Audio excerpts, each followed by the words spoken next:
ভাই আইনজীবী ভাই ভাই আমি সরকারের চাকরি করি, আমি হুকুমের মালিক, আমি আর মানি না, এই নয় আমি মানি না, এই নয় আমি মানি না, এই নয় মানি না, এই নয় আমি মানি না,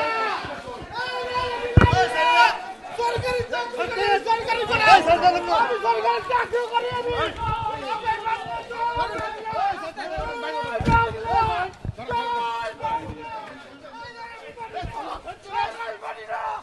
আমি সরকারের চাকরি করি, আমি সরকারের গোলাম, আমি সরকারের গোলাম, আমি চাকরি করি, আমি কারো গোলাম না, আমি সরকারের গোলাম করছি, আমি সরকারের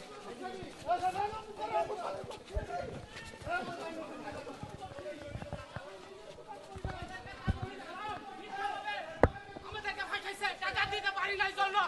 তার ভাই তারেক আমাদের কাছে 20 টাকা চাইছিল, আমরা টাকা দিতে পারি না, আজকে আমরা আসামি হয়েছি। আমরা আমাদের দোষ, আমরা ছাত্রলীগ আমলি করছি জন্য আমাদের যারা